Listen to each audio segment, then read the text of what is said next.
In the quaint town of Creekside, where oak-lined streets whispered tales of community and charm, Emily and David Reynolds were the epitome of a storybook romance.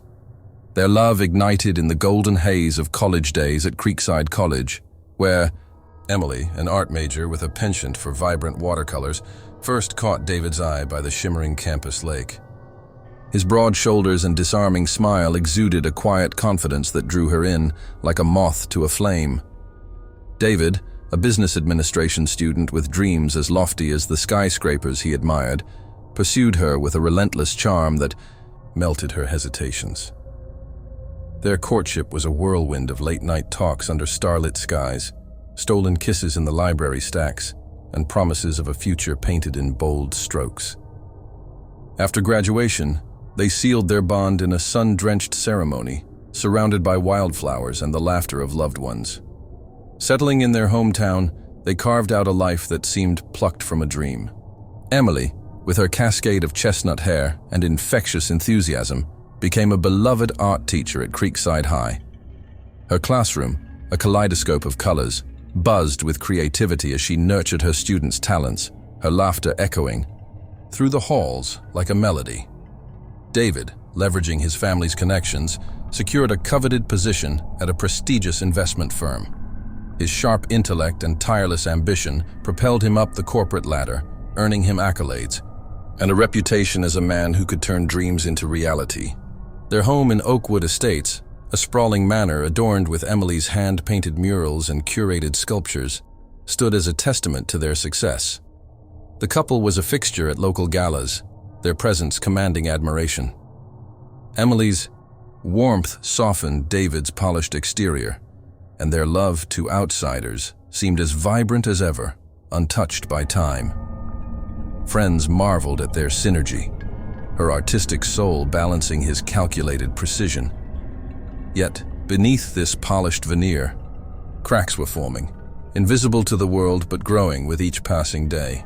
For years, Emily and David yearned for a child, their hearts heavy with the hope of a family. Each negative test, each failed treatment, chipped away at their once unshakable bond. The sterile walls of fertility clinics became a haunting backdrop to their fading dreams, the silence between them growing louder with every disappointment. Emily, once radiant, began to retreat into her art, her canvases now streaked with darker hues, blues and grays that mirrored her grief. Her students became her solace, their youthful energy a temporary escape from the void at home. David, meanwhile, buried himself in work, his office a fortress of spreadsheets and late-night calls. The distance between them widened, a chasm filled with unspoken pain. Emily felt the weight of isolation, her once lively spirit dimming under the strain. She sought comfort in her mother, Martha Collins, a free-spirited widow who lived on the outskirts of town. Martha, with her silver-streaked hair and eyes that held a lifetime of stories, had once roamed the world as a photojournalist, capturing fleeting moments of beauty and chaos. Now, she tended her garden and volunteered at an animal shelter, her life quieter, but no less vibrant. Emily's visits to Martha's cozy cottage, cluttered with relics of her travels, became a refuge from her unraveling marriage. David, too, was drawn into Martha's orbit. What began as casual visits, helping with errands or sharing a glass of her homemade elderberry wine, evolved into something more insidious. One crisp autumn evening, with Emily preoccupied by an upcoming student art exhibition, David arrived at Martha's cottage alone. The air was thick with the scent of fallen leaves, and the flickering glow of a single lamp cast shadows across the room. As they talked, their conversation veered into dangerous territory, their shared vulnerabilities igniting a spark neither could ignore.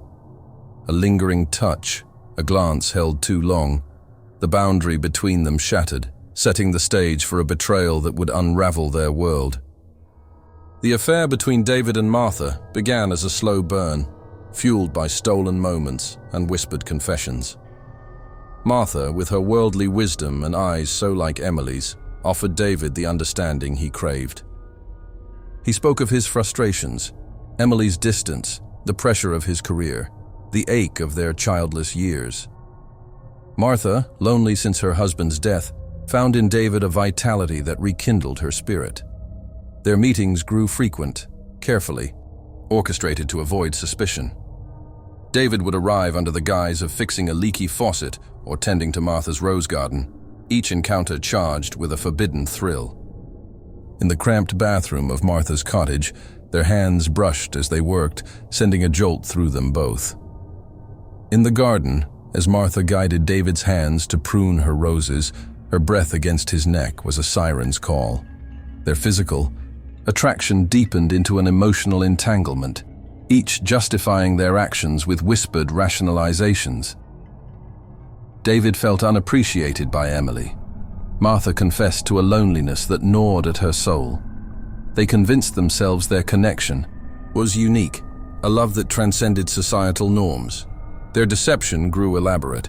Secret email accounts, disposable phones, and fabricated excuses, business trips for David, sudden illnesses for Martha, kept their affair hidden.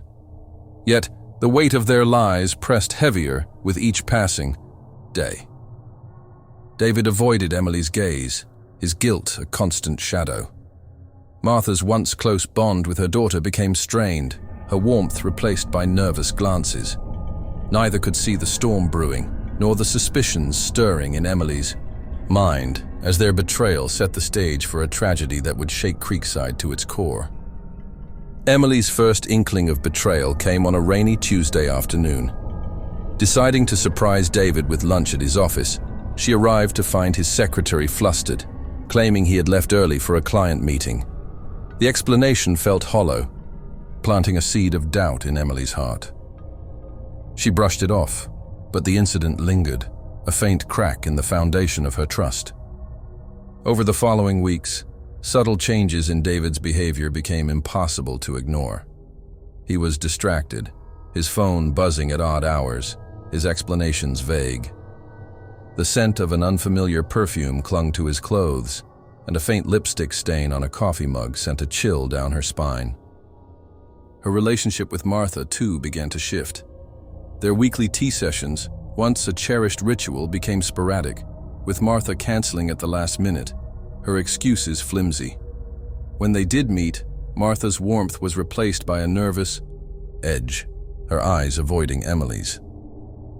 Emily's artistic eye, trained to notice details, caught these shifts, each one a brushstroke in a portrait she dreaded to complete. She began to question everything, her mind a battlefield of suspicion and self-doubt. Was she imagining things? Was the stress of infertility and her upcoming exhibition clouding her judgment? Determined to uncover the truth, Emily turned detective. She scoured David's credit card statements, finding charges for restaurants and hotels he never mentioned. Late at night, she drove by Martha's cottage, her heart sinking each time. She saw David's car parked nearby. At school, her students noticed her distraction, her once steady hands trembling as she demonstrated techniques. Dark circles marred her eyes, her smile a fragile mask. Emily was unraveling, caught between clinging to hope and confronting her worst fears. The day that shattered Emily's world began innocuously, a Saturday morning bathed in soft light. She spent the day at school, finalizing her students' art exhibition, her mind a tangle of nerves. David had left early, muttering about golf with clients, his voice clipped. On a whim, Emily decided to visit Martha, hoping a cup of tea might soothe her restless spirit. As she turned onto the quiet lane leading to her mother's cottage, her breath caught David's sleek black sedan. Sat in the driveway, a silent accusation. Frozen in her car, Emily's mind raced for an innocent explanation, but her heart knew the truth. With trembling legs, she approached the cottage, the curtains drawn tight. Through a small gap, she glimpsed movement, her pulse hammering. Unlocking the door with her key, she stepped inside, her footsteps muffled by the rug. The sight that greeted her was a dagger to her soul. David and Martha, entwined on the floral couch, lost in a passionate embrace. Martha's hair was disheveled. David's Shirt unbuttoned, 2 wine glasses on the table bearing witness to their betrayal. Time froze. Then, as if sensing her presence, they turned, their faces a tableau of shock, guilt, and defiance. Emily's anguished cry shattered the silence, startling them apart. David stammered apologies, his words a jumbled plea, while Martha sat pale and tear-streaked. Emily demanded answers, her voice raw. The truth spilled out in fragments. They had been lovers for 6 months, a friendship that had spiraled into something more. They claimed it was unintentional, but their apologies were hollow. Unable to bear their presence, Emily fled, driving aimlessly as the scene replayed in her mind, her world in ruins. Returning home as dusk fell, Emily sat in the darkened living room, surrounded by the relics of her shattered life. The murals she had painted mocked her, their vibrant colors now a cruel irony. The pain of betrayal, the weight of their lies, ignited a cold resolve within her. Someone would pay. As David returned, his usual confidence replaced by hesitance, Emily watched from the shadows, her heart a furnace of rage. He called out, his voice laced with guilt, but she stepped into the light, her eyes hollow, her body taut with fury. David's excuses poured forth. He spoke of feeling neglected, overwhelmed by work, worn down by their infertility struggles. He called the affair a mistake, promising to end it, to seek counseling. But Emily's mind was a reel of their betrayal, each word fuel to her anger. Without conscious thought, she moved to David's study, her hands finding the handgun he kept in the desk drawer, a precaution from a wave of neighborhood break-ins. The cold metal felt foreign, yet empowering in her grasp. Returning to the living room, she faced David, his face paling as he saw the weapon. He raised his hands, begging, promising to fix everything. In a blur of chaos, David lunged, perhaps to disarm her. Emily's finger tightened on the trigger, the gunshot deafening. David staggered, blood seeping through his shirt, his eyes wide with disbelief. He collapsed, gasping, as the reality of her actions hit Emily like a tidal wave. Dropping the gun, she rushed to his side, pressing her hands to his wound, her apologies a desperate litany.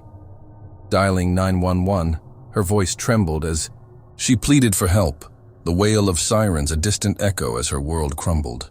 Paramedics arrived, their urgency a stark contrast to Emily's numbness.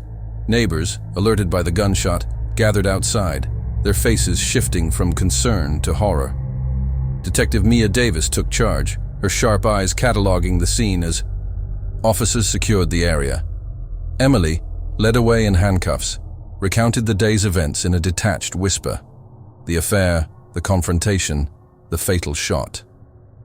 At the hospital, David clung to life, the bullet narrowly missing his heart. Martha, racked with guilt, retreated to her cottage, her vibrant spirit extinguished. Detective Davis's investigation revealed a tangled web of betrayal. Interviews with friends and family painted a picture of a family undone by secrets. Emily's friend Rachel provided text messages detailing Emily's suspicions, offering insight into her tormented state. As news spread, Creekside split. Some sympathized with Emily's pain, others condemned her violence. The trial was a spectacle, the prosecution painting Emily as vengeful, the defense portraying her as a woman broken by betrayal. After tense deliberations, the jury found her guilty of aggravated assault, sentencing her to 5 years with parole eligibility after 3, coupled with counseling. David, physically recovered but emotionally scarred, left Creekside. Emily served her sentence, their marriage dissolving in formal letters. Martha, a shadow of herself, lived in isolation, her health fading. Creekside moved on, but the Reynolds' tragedy lingered, a cautionary tale of love's fragility and the devastating cost of betrayal. In Maple Grove, the Walker family embodied the American dream. David Walker, a real estate magnate with distinguished gray hair, had built an empire reshaping Pennsylvania's skylines. His wife, Emily, a former model whose elegance defied time, complemented his success. David's daughter, Ivy, a psychology student, and Emily's son, James, a business graduate, completed their blended family. To neighbors, they were a beacon of hope, proof that love could thrive after loss. Their lavish wedding and seamless family dynamic were the talk of the town. Yet beneath their polished exterior, tensions simmered. David, widowed after his first wife's sudden death, had focused on work and raising Ivy, only to find new passion with Emily. Emily, a divorced single mother, saw David as a fresh start. Ivy struggled with her father's remarriage, loyal to her late mother, while James embraced the stability. Their home, a grand estate, hosted charity events, but unspoken resentments and high expectations created an uneasy atmosphere, setting the stage for a dramatic unraveling. On July 15, 2023, a humid morning in Maple Grove, David returned early from a successful investor meeting. The house was quiet, Emily out running errands. Climbing the stairs, he heard whispers from Ivy's room, a male voice mingling with her. Laughter, anger, and concern surged as he opened the door, revealing Ivy and James entangled on the bed, their clothes discarded. Shock turned to rage as David bellowed, lunging at James. In the chaos, they grappled, knocking over furniture. Ivy's screams were drowned by David's fury, his hands tightening around James's throat. James, desperate, grabbed a crystal paperweight, striking David's temple. Blood poured, but David's rage intensified. Tackling James, he squeezed until James went limp. As the red haze faded, David stumbled back, staring at his stepson's motionless body. Ivy's sobs filled the room as panic set in. David, eerily calm, declared it an accident, insisting they cover it up to protect the family. Ivy, in shock, complied, helping clean the scene and move James's body to the garage. David spun a story of James storming out, maintaining a facade as police and neighbors searched for the missing young man. Detective John Thorne sensed inconsistencies in the Walker's story. James's phone showed no activity, his car yielded no clues, and his friends had no plans with him. As months passed, the family's veneer cracked. Emily withdrew, Ivy unraveled, and David buried himself in work. One night, Ivy confessed to Emily, their shared guilt leading to a confrontation with David. Thorne, arriving for a follow-up, overheard David's explosive admission. Police swarmed, and James's body was found. Buried in a wooded area, the trial revealed a shocking twist. David claimed Ivy struck James in a panic, and he took the blame to protect her. Ivy's whispered confession confirmed it, leading to a mistrial. In separate trials, Ivy was convicted of second-degree murder, sentenced to 18 years, and David received 5 years for obstruction. Maple Grove reeled, the Walker's tragedy a stark reminder of secret's destructive power. In Sunnyside, Emily Clark and James Felton's whirlwind romance dazzled the town. Emily, a rising corporate lawyer, was swept off her feet by James, a wealthy CEO with a commanding presence. Their lavish wedding in the historic chapel was a spectacle, but their fairy tale crumbled as James's controlling nature emerged. Emily, confined to the role of society wife, felt trapped, her vibrant spirit fading. By their 5th anniversary, their love had withered, their interactions cold and formal. Enter Alex Felton, James's rebellious 18-year-old son from a previous marriage. Fresh from rehab and resentful of his father, Alex's arrival sparked an unexpected connection with Emily. Their late-night talks in the humid kitchen ignited a forbidden passion, their affair a dangerous escape from their stifled lives. As their bond deepened, they grew reckless, meeting in secret, unaware of James's growing suspicions. On October 30th, 2018, James, suspecting betrayal, returned home unexpectedly. Peering through the pool house window, he saw Emily and Alex together, shattering his world. Bursting in, he attacked Alex, fists flying. Emily's intervention sent her crashing into a glass table, blood mingling with shards. In the chaos, James grabbed an ashtray, striking Alex's skull with a sickening crack. Alex collapsed, blood pooling, Snapping out of his rage, James stumbled back as Emily tried to save Alex, but it was too late. Police arrived, alerted by a neighbor, and the tragedy unfolded. James was arrested, Emily hospitalized, and Sunnyside was left grappling with the dark secrets of the Felton family, their perfect facade shattered by a single night of violence.